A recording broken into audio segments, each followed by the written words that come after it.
Graça e paz, queridos irmãos. É um privilégio poder participar desse momento e, como será gravada essa aula, os irmãos poderão ter acesso também quando for disponibilizado no nosso canal. Sejam todos bem-vindos. Nossa tarefa hoje é passar observando os ensinamentos que encontramos nas cartas de Paulo aos Coríntios. Pelo tempo que nós temos, é bom que nós fixemos a nossa atenção sobre a primeira carta apenas, porque é exatamente a carta que trata dos problemas.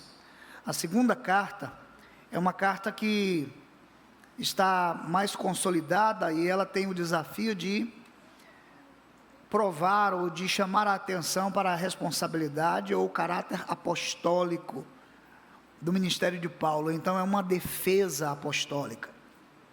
Mas a primeira carta é aquela que traz muitos dos problemas. Então nós queremos convidar você para pensar sobre essa realidade que está diante de nós na primeira carta de Paulo aos Coríntios.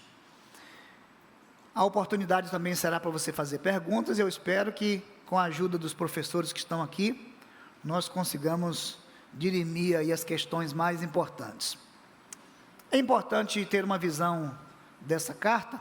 O autor é o apóstolo Paulo. 56 e 57 depois de Cristo é a previsão da escrita para esta carta, especialmente quando ele estava em Éfeso, e ele direcionou essa carta aos cristãos em Corinto, ou aos crentes da igreja que estava na cidade de Corinto. A gente entende que o versículo 16 e 17 do capítulo 3, ele enfatiza um ponto mais essencial dessa carta. Eu creio que dá para a gente ler junto aqui. Vamos juntos? Não sabeis que sois santuário de Deus e que o Espírito de Deus habita em vós? Se alguém destruir o santuário de Deus, Deus o destruirá, porque o santuário de Deus, que sois vós, é sagrado. Esse texto é muito interessante, porque considera que você é santuário de Deus, e isso é sagrado. Desprezar isso é não entender a grandeza de Deus, e não viver de acordo com essa grandeza. Quando nós olhamos para o contexto dessa carta, vejam, Paulo estava em Éfeso, quando recebeu de Cloe, uma mulher da comunidade dos Coríntios, como que um relatório sobre como estava a igreja. E o que ele identificou? Vejam, a notícia era de que existiam muitos problemas na igreja, além de muitos questionamentos sobre as práticas que estavam acontecendo na igreja. Então essa carta, que é a primeira carta de Paulo aos Coríntios, ela é uma resposta a essa situação da igreja. Eu não vou entrar aqui no mérito de você talvez já ter lido que a primeira carta não é necessariamente a primeira, porque historicamente e no contexto interno, Paulo fala de uma carta que possivelmente na história essa carta se perdeu. Mas aqui nós temos, no cano é esta, a primeira carta, e ela é uma resposta para a situação da igreja. Quando nós pensamos então qual foi o propósito que Paulo escreveu, eu acredito que você pode me ajudar agora. Vamos juntos? Chamar os cristãos a viver em sinceridade, uma vida santa na igreja local, que vivia em meio a divisões, desordem e dificuldades. Para a gente observar o conteúdo dessa carta, Paulo vai tratar aqui de problemas para responder a essas dificuldades que existem naquela igreja.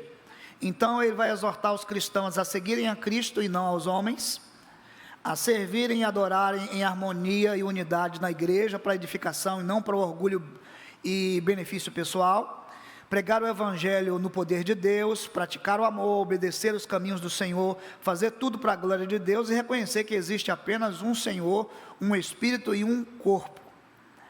No geral, esta carta apresenta estas exortações.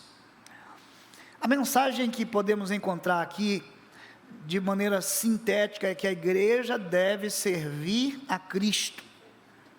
deve seguir a Cristo. Quando a igreja segue os caminhos dos homens, em lugar de servir a Cristo, ela está cheia de disputas, desunião e não crescerá espiritualmente rumo à maturidade. Seguir a Cristo é a ênfase que Paulo dá na sua carta para os Coríntios. Até aí eu sei que está tudo tranquilo para você, imaginando que esses são temas centrais da nossa fé, mas quando nós pensamos em teologia ou em doutrinas bíblicas, é importante porque aqui tanto já trabalhamos esses conceitos na escola bíblica, como também voltaremos a trabalhar esses conceitos. Então, quando você pensa em doutrinas bíblicas, não significa que qualquer versículo é uma doutrina bíblica. Nós estamos tratando de ensinamentos diversos, e é o que acontece dentro da carta de Paulo aos Coríntios. Mas se nós pensarmos em termos de doutrinas bíblicas, devemos ter uma visão ampla sobre essas doutrinas. Por exemplo, a doutrina de Deus, teologia, Bíblia, bibliologia, Jesus Cristo, o que? Cristologia, Espírito Santo, pneumatologia, anjos, angelologia, homem, antropologia, pecado, ramartiologia, salvação, soteriologia, igreja, eclesiologia, últimas coisas, escatologia. Sabe o que significa isso? Que nas doutrinas básicas, nós não podemos ter aqui divisões. Nas doutrinas básicas, nós precisamos estar conscientes e unidos. Se perguntarmos então, o que da carta de Paulo concentra essas doutrinas, nós podemos dizer que as cartas de Paulo sempre falam sobre Deus, elas sempre estão focadas no aspecto da cristologia. Essencialmente é Paulo quem traz para nós esse tema com mais profundidade. A pneumatologia sempre acompanha a cristologia. Há uma pouca ênfase, ou quase nenhuma, sobre a angelologia. Há pequenos lampejos que a gente encontra. A antropologia, ela é sempre, vamos dizer, um aspecto da cultura que está presente. A ramartiologia, que é a doutrina do pecado, ela é bem mais elaborada em Paulo. A soteriologia também, nós temos esse aprendizado nas suas cartas. A eclesiologia, nós também encontramos em Paulo esse aspecto de como deve ser a igreja e como a igreja deve se portar. E a escatologia, nós também encontramos em Paulo, mas com uma ênfase muito menor do que em outros escritores. Via de regra, então, a partir de Paulo, nós podemos ter uma visão sobre essas doutrinas bíblicas. Quando nós olhamos para o texto, pelo menos 8 temas ou 9 temas importantes podem ser encontrados em Coríntios. Se você ler do primeiro capítulo até o final, 9 temas. Vou pedir a sua ajuda para a gente ler pelo menos o ensinamento. Eu falo o tema e vocês falam o ensinamento. Se olharmos para esse quadro que eu mostrei, aqui é o quadro de doutrinas. Dentro dessas doutrinas, nós vamos encontrar ensinamentos específicos que Paulo vai apresentar na carta de Paulo aos Coríntios. E dentro desses temas, nós temos ensinamentos menores. Por isso, não podemos pegar um ensinamento e dizer assim, isso aqui é a doutrina, que é, vamos dizer, a base de toda a prática da igreja, mas são ensinamentos que compõem essas doutrinas. A primeira desses temas é divisões na igreja. Então, seria aqui um tema da área de quê? Divisões na igreja.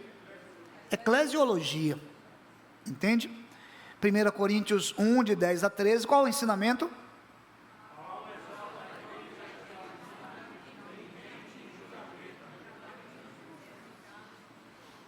Sabedoria de Deus versus sabedoria humana. Qual seria o tema aqui? Sabedoria de Deus versus sabedoria humana, teologia. Qual o ensinamento? A mensagem da cruz é poder de Deus para os que são salvos, mas é loucura para os que perecem. Imoralidade sexual. Qual seria o tema? Ramatiologia. Qual o ensinamento?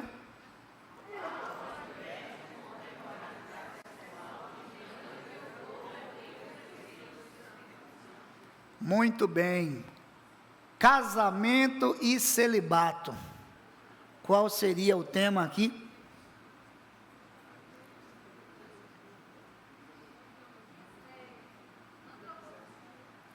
Antropologia.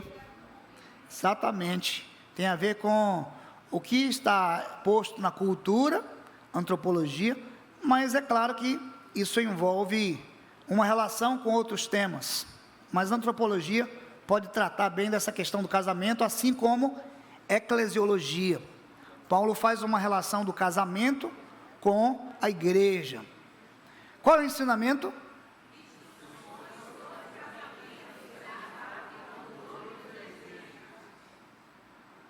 Idolatria e liberdade cristã. Qual seria o tema? Idolatria e liberdade cristã. Idolatria tem a ver com hamartiologia, que é doutrina do pecado. Idolatria tem a ver com teologia, não é? Porque a doutrina de Deus, Ele nos ensinou que devemos crer em um só Deus e amar um só Deus. Mas qual é o ensinamento que a gente tem aqui?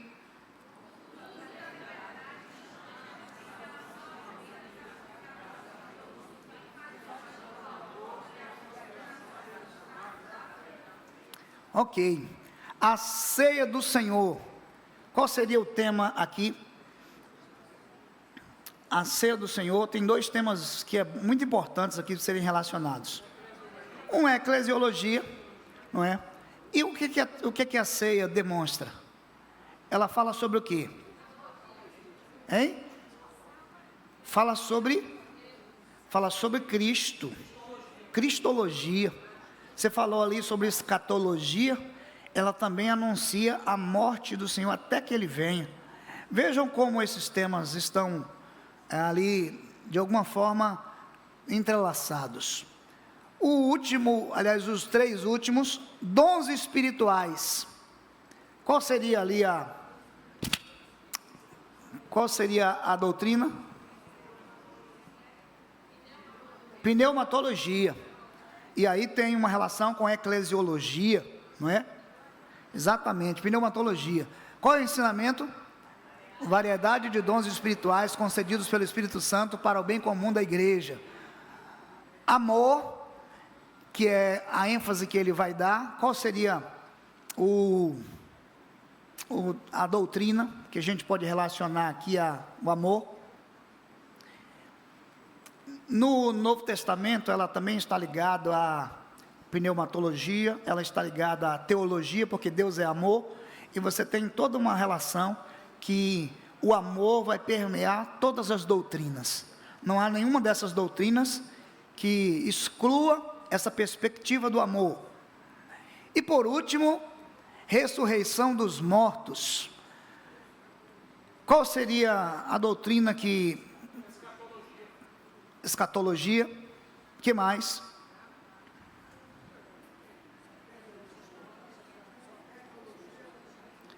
Soteriologia, exatamente, que é a vitória sobre a morte.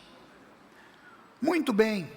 É interessante porque dentro desses 9 temas, que fazem uma visão panorâmica do livro, você tem uma relação com as doutrinas bíblicas, mas agora nós temos 61 ensinamentos, que vão estar ali no conteúdo de Paulo. Só dá para a gente passar rapidinho esses ensinamentos, e você vai ficar aí em qual é aquele que te dá mais curiosidade. A gente precisa passar por eles. Vamos olhar então os principais ensinamentos. Vejam, tem uma relação com as doutrinas, Aí ele vai trabalhar os temas, e depois você tem ensinamentos específicos. Devemos lembrar que esta igreja era uma igreja que estava vivendo uma grande confusão, tinha divisão, tinha imaturidade, e por isso todas estas práticas e esses ensinamentos que Paulo vai trazer para esta igreja, tem o sentido ali de dar uma orientação. Vamos seguir então com os temas que aparecem. As divisões na igreja, aliás, aqui são ensinamentos. As divisões na igreja são normalmente causadas por seguir-se a homens e não a Cristo. Quando passa lá sobre aquele tema. O poder de Deus reside na palavra da cruz. A sabedoria de Deus é superior à do mundo. Deus usa as coisas fracas do mundo para confundir as sábias. Cristo tornou-se da parte de Deus por nós sabedoria, justiça, santidade e redenção. A pregação precisa ser sempre feita no poder de Deus. A pregação não pode se basear em oratória ou em palavras persuasivas. O Espírito nos revela as coisas de Deus. Aqui são ensinamentos que ele vai compartilhar com a igreja. As coisas espirituais não podem ser discernidas pelos não salvos. Os crentes têm a mente de Cristo. É impossível o crente viver de forma mundana e crescer em Cristo. Deus é quem gera todo o genuíno crescimento espiritual. Cada um desses ensinamentos acompanha um problema que Paulo está tratando nesta igreja. Aqui, inicialmente, você pode relacionar com a divisão na igreja e com a pregação. Mais adiante, ele diz o seguinte: os crentes receberão recompensas pela qualidade espiritual da obra que fizeram por Cristo. O que fizemos em nossa própria força, para nós mesmos, não tem qualquer valor diante de Deus. O Espírito Santo habita em cada crente. Os crentes são simples servos e mordomos de Cristo.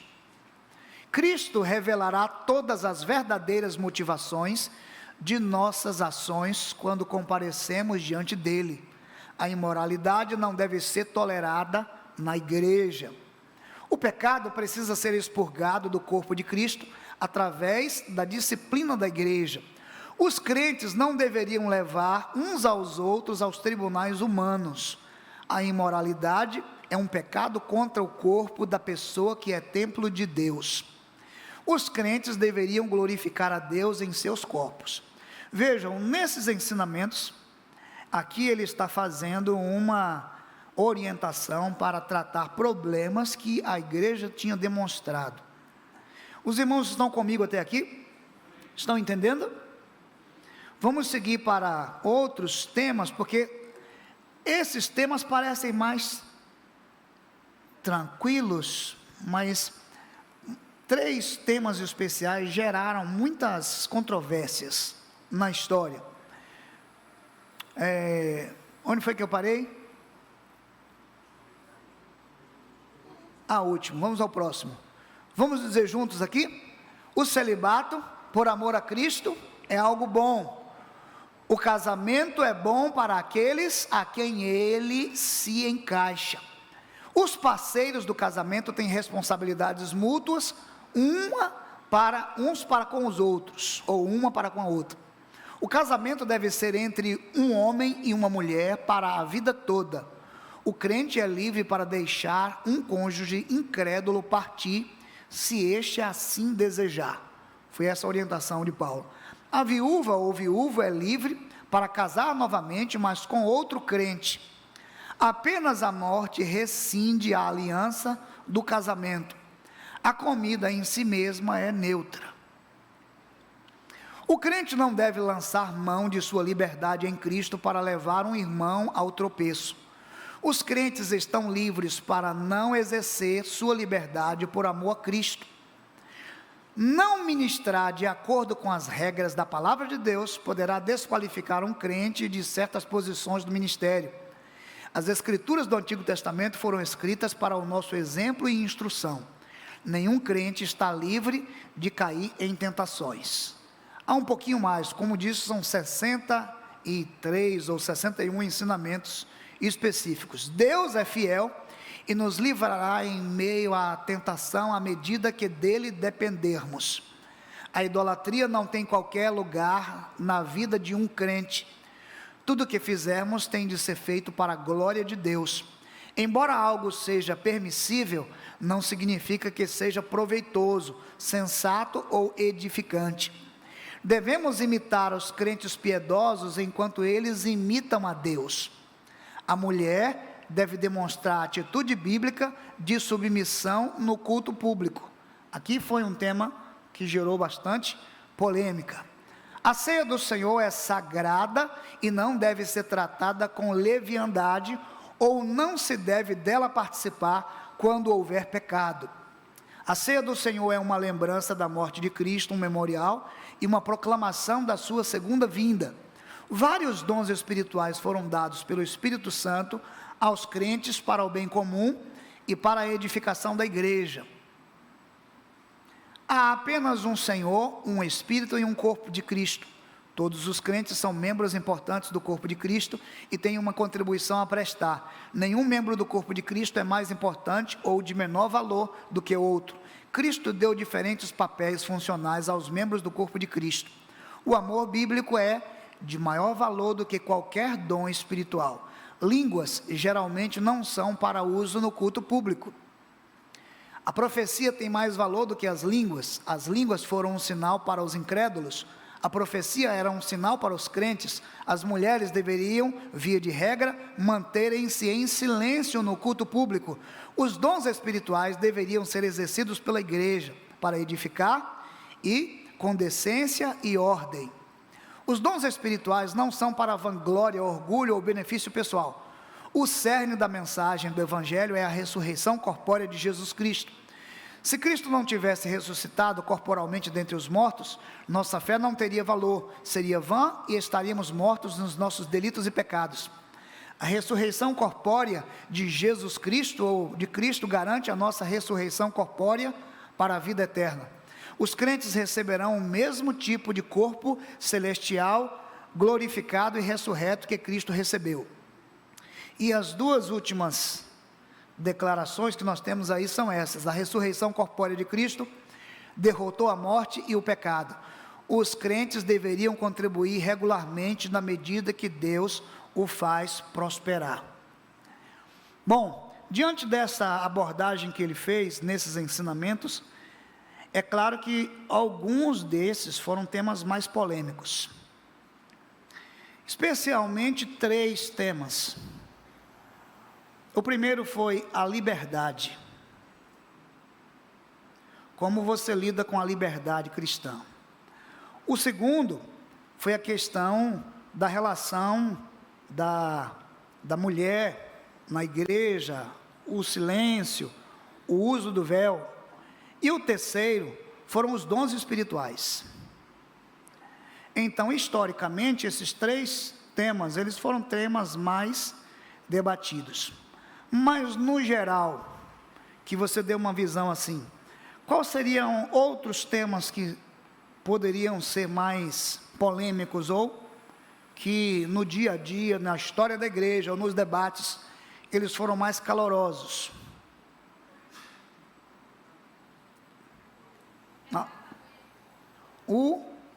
O recasamento, sim. Comida sacrificada. O uso do véu, a gente falou, não é? O que mais? Partidarismo, as divisões na igreja.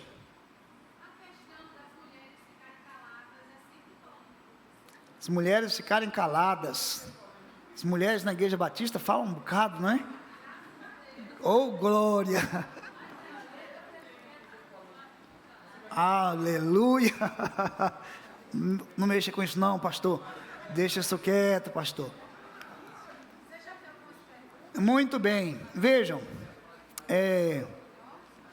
Primeiro eu quero compreender se os irmãos entenderam. Nós temos, daqui a pouco, nós temos um corpo de doutrinas, que são doutrinas do cristianismo, que estão presentes em toda a Bíblia. nós temos temas que foram tratados por problemas que a igreja estava vivendo, fruto da imaturidade, e também de uma má relação com as doutrinas, podemos dizer assim.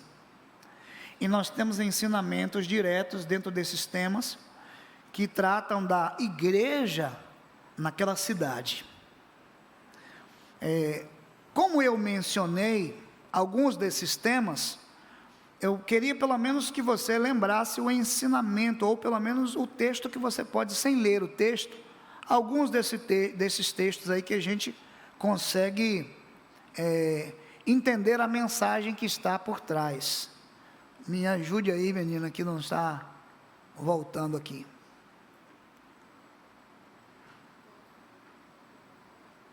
Isso. Se eu pegar um desses temas aqui, ó, os dons espirituais não são para vanglória, orgulho e benefício pessoal. Os irmãos conseguem trazer à memória qual foi o texto que Paulo trabalhou isso?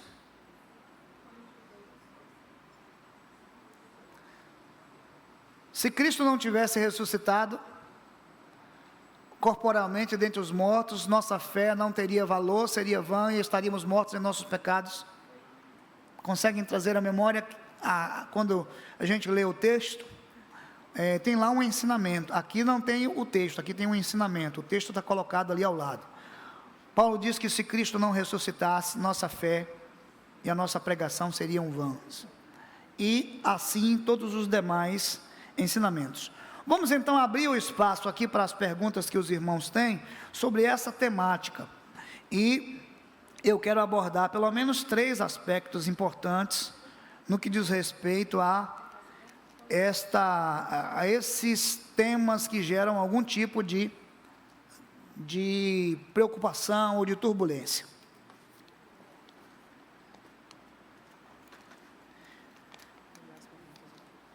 Muito bem, tem muita gente aqui já. Ótimo.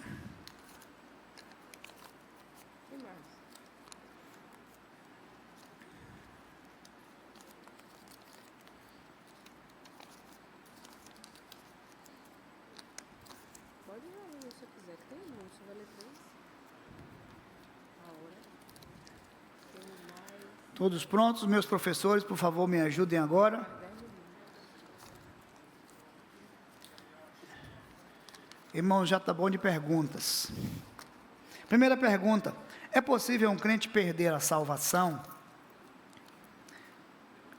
Na carta de Paulo aos Coríntios, ele não vai tratar esse tema sobre perda ou não da salvação, entende? De acordo com as nossas doutrinas bíblicas, nós cremos que não é possível o homem perder a salvação. Nós cremos que uma vez salvo, salvo para sempre. Mas por que nós cremos nisso? Por causa das Escrituras, que nos ensinam que a obra de Cristo redentora, ela é completa e ela é perfeita. E mais do que isso, não são os nossos méritos. Quando Paulo ensina lá na carta aos Efésios, ele diz que é pela graça que sois salvos. Ele diz: não vem das obras, para que ninguém se glorie. Não é pelo que você faz, mas é pelo que Cristo fez. Nesse sentido, o que Cristo fez não pode ser anulado na sua vida, uma vez tendo você nascido de novo. Veja, a Bíblia fala de novo nascimento. Não existe a possibilidade de um segundo novo nascimento, ou de muitos novos nascimentos. Ou você nasceu em Cristo, ou você não nasceu. Você pode estar na igreja, pode aprender, pode até ser pastor, e pode não ser crente, pode não ter nascido de novo. Então a experiência da salvação não está baseada, veja, nos méritos humanos. Então você não pode, hoje, eu vivi como salvo, mas hoje eu estou perdido porque eu menti, agora eu já estou salvo de novo porque eu li a Bíblia, ou porque eu fiz o bem eu estou salvo, ou porque eu fui à igreja eu estou salvo, mas eu cometi um pecado, hoje eu estou perdido. Não é assim. Uma vez salvo, salvo para sempre. O que podemos fazer para ser salvos? Só existe uma coisa que está descrito na palavra de Deus. Qual é a única coisa? Crer em Jesus Cristo. Mas crer e fazer circuncisão? Não. Crer e guardar o sábado? Não. Crer e qualquer outra coisa que você acrescente a isso, não é o que ensina as Escrituras. A única coisa que precisamos para a salvação é crer em Cristo, de todo o coração. Entende? Porque a estruturação da igreja de Coríntio com as igrejas...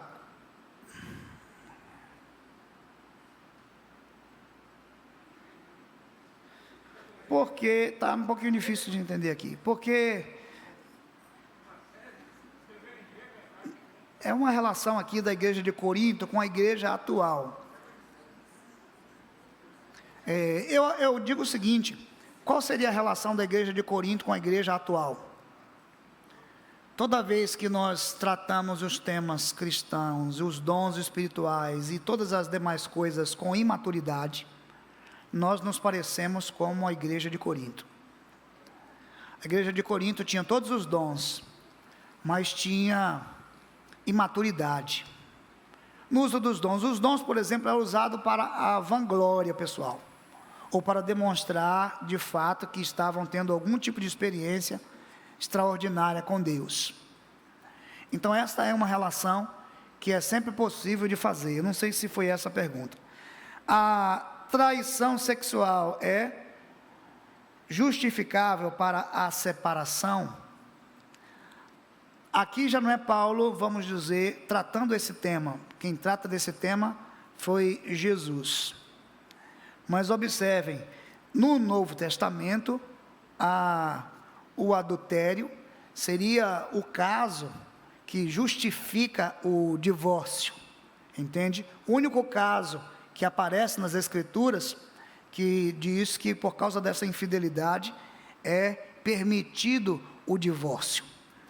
Mas mesmo no Novo Testamento a gente compreende que também pode existir perdão e restauração em casos como esse, mas é o único caso em que nas Escrituras justifica ou daria um apoio para essa relação do divórcio.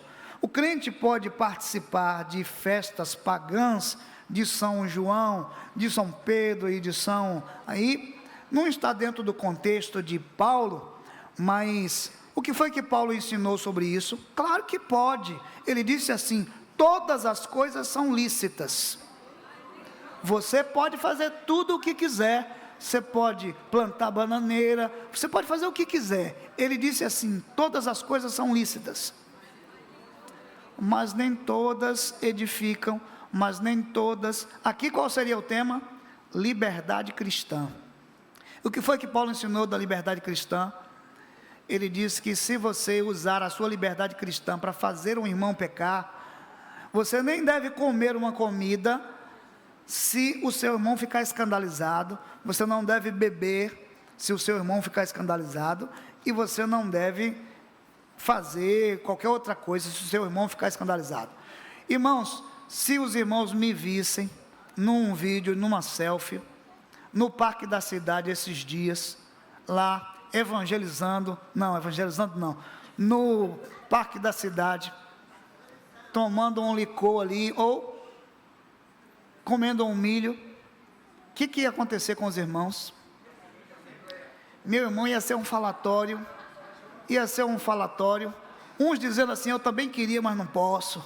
Outros dizendo assim: o pastor é corajoso. Outros com a faca na boca e nos dentes, dizendo: quando ele passar aqui eu vou pegar ele. Certamente.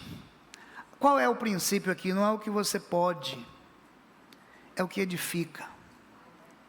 Eu, filho de pastor, fui depois do culto, para uma festa de... Eita, meu Deus, minha mãe está aqui.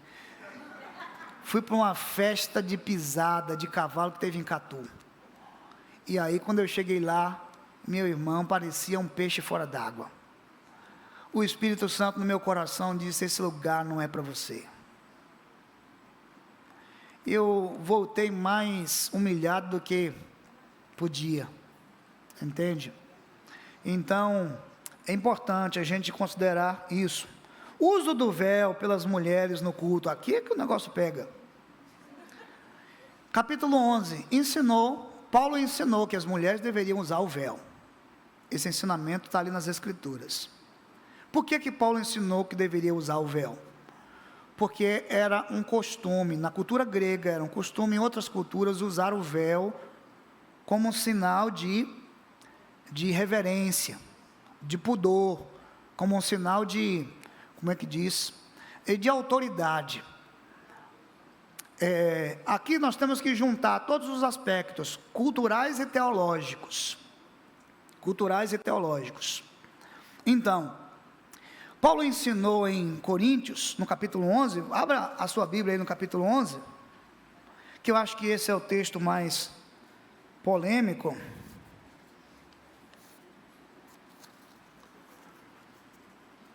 Verso 2, meu tempo ainda está. De fato, eu vos louvo, porque em tudo vos lembrais de mim e retendes as tradições, assim como vos entreguei. Esse tema aqui está dentro das tradições que Paulo ensinou. Veja: quero, entretanto, que saibais ser Cristo o cabeça de todo homem, e o homem o cabeça de toda mulher, e Deus o cabeça de Cristo. Esse argumento é teológico ou é cultural? Esse aqui é teológico. Tradições, veja, tradições é o que ele ensinou. Aí ele vai agora inserir um argumento teológico. Quero, entretanto, que saibais ser Cristo o cabeça de todo homem, e o homem o cabeça de toda mulher, e Deus o cabeça de Cristo. Todo homem que ora ou profetiza tendo a cabeça coberta, desonra a sua própria cabeça. Ele diz que o homem que vai orar e vai profetizar, precisa tirar o chapéu, ou precisa tirar qualquer cobertura da cabeça, porque ele desonra a sua própria cabeça. Quem é a sua própria cabeça? Argumento teológico é Cristo, é a sua própria cabeça. Toda mulher, porém, que ora e profetiza com a cabeça sem véu, desonra a sua própria cabeça, porque é como se a tivesse rapada. Então, a mulher, naquele contexto, deveria fazer orações ou profetizar, deveria cobrir a cabeça, em sinal de autoridade, em relação a quem? A Cristo ou ao homem? Ao marido. O que era o véu? O véu era, na cultura, um símbolo de autoridade. Então a mulher com o véu estaria dizendo: eu estou submisso ao meu cabeça, que é o marido, que está sujeito a Cristo. Então o homem não cobre a cabeça, a mulher cobre a cabeça. Porquanto, se a mulher não usa o véu, nesse caso, que rape o cabelo, mas se lhe é vergonhoso tosquiar ou rapar-se, cumpre-lhe usar o véu, porque na verdade o homem não deve cobrir a cabeça, por ser ele imagem e glória de Deus, mas a mulher é glória do homem, porque o homem não foi feito da mulher, e sim a mulher do homem, porque também o homem não foi criado por causa da mulher, e sim a mulher por causa do homem. Vejam, todos são argumentos teológicos. Portanto, se a mulher, por causa dos anjos, trazer véu na cabeça como sinal de autoridade, o que é que tem os anjos a ver com isso? Entende? Paulo está dizendo o seguinte: para demonstrar a autoridade no culto público, as mulheres precisam usar o véu. Ele orientou, por quê? Porque qual era o problema? O problema era desordem no culto. Então o culto público tinham mulheres que cobriam a cabeça, e tinham mulheres que não cobriam a cabeça. Além disso, a cidade de Corinto tinha, como você pode lembrar, tinha os cultos, ou a prostituta cultual, que servia no templo da deusa Diana, de Afrodite, e assim sucessivamente. Qual era a prática das mulheres que serviam no culto, como prostitutas cultuais? Raspavam a cabeça. como que as mulheres causavam desordem no culto na igreja. Algumas cobriam a cabeça, outras não. As mulheres que cobriam a cabeça, se elas estivessem com o cabelo curto, elas poderiam ser confundidas como alguém que serviu há pouco tempo no templo da deusa Afrodite. Por que o cabelo dela está curto? Porque ela há pouco tempo serviu no templo. Isso gera uma desordem, além do que Paulo resolve dizer que é no cabelo que se faz a diferenciação. Então o homem com cabelo curto e a mulher com cabelo longo, que se ela amarrasse, daria na mesma ideia de ter cortado o cabelo. Então, para que estas coisas não acontecessem, um símbolo da cultura que estava sendo utilizado era o véu. De maneira que a orientação de Paulo era, para que haja unidade no culto, todos devem usar o véu.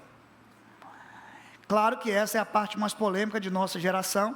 Por quê? Porque no 3º século, os cristãos entenderam que esta não era uma coisa e um aspecto de reverência da cultura.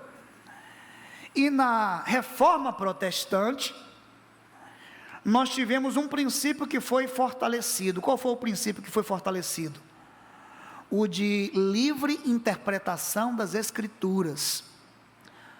Ou seja, não há mais esta necessidade de você ter alguém que comanda sobre essa interpretação, mas cada um pode ler e entender as Escrituras guiados pelo Espírito Santo de Deus.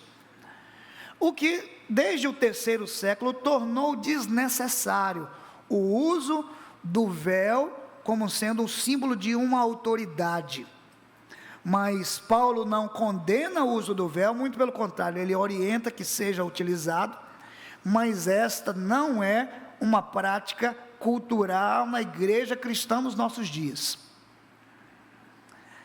Mas o princípio de autoridade em relação ao marido e a Cristo deve estar presente na vida das mulheres. De maneira que a pergunta que se desenvolveu na história é: o que é, ou qual é o véu então que as mulheres têm que usar? Cobrindo a cabeça. Lembre-se que há 3 textos bíblicos que falam sobre véu. O primeiro é Gênesis, quando Rebeca se aproximou de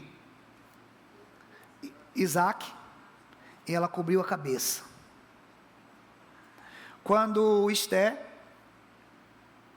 se colocou diante do seu rei, ela cobre a cabeça. E aqui o texto que indica que as mulheres, como um sinal, e para dar ordem no culto público, elas cubram a cabeça. Hoje, aonde nós podemos dizer que os cabelos, ou na nossa cultura, o véu é uma experiência de alguma, vamos dizer, de alguma conotação na sociedade dos nossos dias. Somente na experiência do casamento. Entende?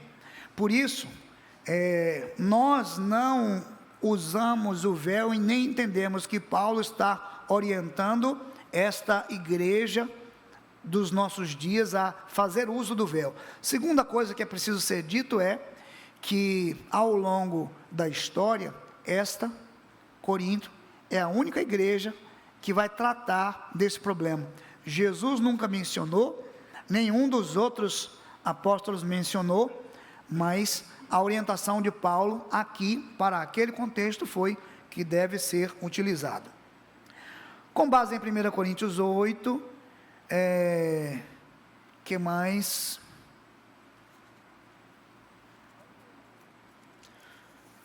Com base em 1 Coríntios 8, os irmãos precisam escrever assim mais elegantemente. As iguarias dos festejos juninos pode ser considerado comida sacrificada a ídolos. Qual foi o ensinamento de Paulo sobre isso? Que toda comida, Paulo ensinou, toda comida ela é de Deus. Você pode comer o que quiser. Agora, ele usou um princípio aqui. Se a comida que você vai comer vai escandalizar seu irmão, então não coma por amor ao seu irmão. O milho, irmão, quem foi que inventou o milho? O amendoim, quem foi que inventou o amendoim? E o licor, quem foi que inventou? E agora? Eu cheguei no seminário aí, o aluno estava servindo amendoim. Disse, pastor, o senhor quer amendoim? Eu disse, não. Ele disse, é porque o senhor não gosta? Eu disse, olha, tudo que Deus fez é bom. O amendoim não foi Deus que fez? O suco, por exemplo, foi a pessoa que fez, mas a laranja, as frutas. Então, tudo que Deus fez é bom. Paulo ensina isso, mas ele faz referência a comidas sacrificadas a ídolos. Comidas sacrificadas a ídolos. Ele diz que mesmo a comida sacrificada a ídolos, você pode comer. Você pode comer, não é? É óbvio que eu chamo você para comer um caruru de 2 irmãos, e aí vou bater o tambor e vem comer comigo, isso é comunhão? Claro que não, esse não é o seu lugar, mas claro que você pode fazer sua comida lá e comer, não é verdade? Então, a comida que a gente come nesses dias, ela não é uma comida sacrificada, e pela oração a gente santifica todas as coisas. De que forma os problemas culturais em Coríntios encontra paralelo em nossos dias? Em destaque a cultura de nossa cidade. Aqui você tem um sincretismo religioso muito forte na cidade, muitos deuses, muita idolatria que existe na nossa cidade.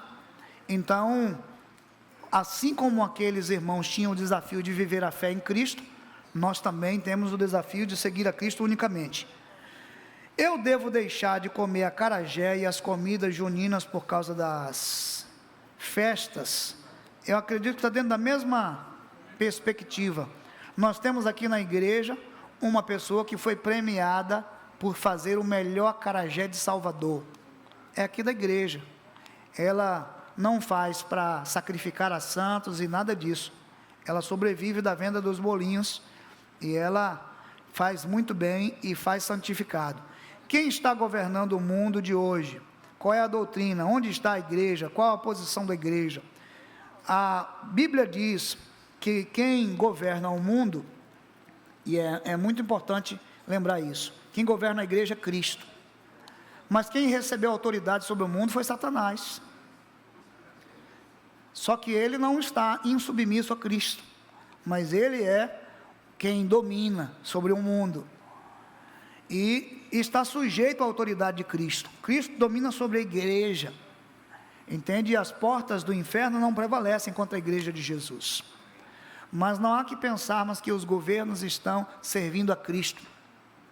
Às vezes a igreja não está, que dirá o governo?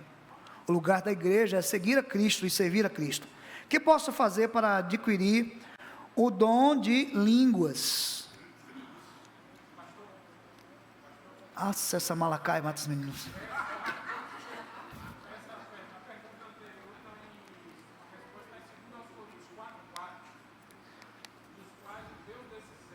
O Deus desse século. Muito bem.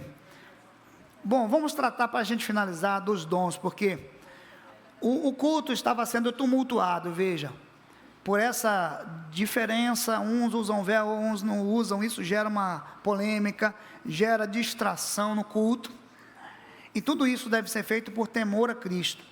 Mas o problema dos dons espirituais, que historicamente, nós temos aí uma relação de que os dons cessaram, ou de que os dons, eles continuam nos nossos dias. Não vou entrar nessa questão, mas é um tema que eu vou discutir com a igreja mais à frente, outras vezes. Mas o dom de línguas foi o dom que gerou mais confusão em 1 Coríntios capítulo 14, Paulo vai tratar um capítulo para falar sobre isso. Então ele diz assim: eu prefiro falar 5 palavras que as pessoas entendam, do que falar tantas outras que as pessoas não entendam. E ele então regulamentou, dizendo: se alguém fala em línguas, que tenha um intérprete. E se no mais, 2 ou 3, não mais do que isso, falem, para não gerar falta de entendimento, para não gerar confusão. Eu vou pedir que você faça agora a escolha de um versículo, escolha um na sua mente, no seu coração. Escolha um.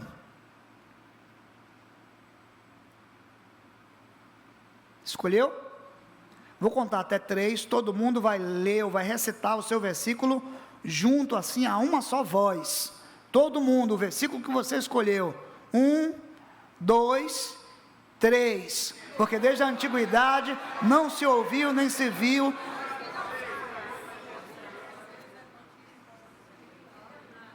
Paulo estava dizendo que nós precisamos falar e falar em unidade.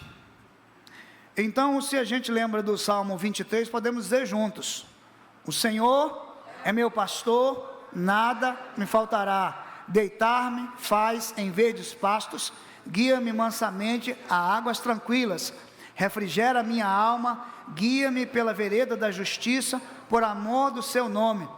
Ainda que eu andasse pelo vale da sombra da morte, não temeria mal algum, porque tu estás comigo, a tua vara e o teu cajado me consolam. Preparas uma mesa perante mim, na presença dos meus inimigos, unges a minha cabeça com óleo, e o meu cálice transborda. Certamente que a bondade e a misericórdia me seguirão todos os dias da minha vida, e habitarei na casa do Senhor por longos dias. Veja, o nosso tempo acabou, mas é preciso ter a habilidade para não criticar as línguas, não dizer que elas são do diabo, porque está nas Escrituras, ter muito respeito e reverência com as coisas de Deus. Mas no culto público, Paulo disse que havia desordem por causa das línguas. Então ele orienta que as pessoas, as línguas servem apenas para edificação do que fala em línguas, ou para o que não é crente, que vai entender a mensagem que lhe foi compartilhada ali na sua própria língua. Era um sinal para descrente. Se você está em busca de um dom, Paulo disse: procure com zelo os melhores dons. E ele disse: o dom de profecia é o dom mais importante na escala, porque é o dom da palavra. E por fim ele diz que o dom mais excelente é o dom do amor, porque ele supera todos os outros. Me perdoe não seguir com mais temas aqui, mas a gente deve fazer isso mais vezes, não é verdade? Deus abençoe cada um dos irmãos.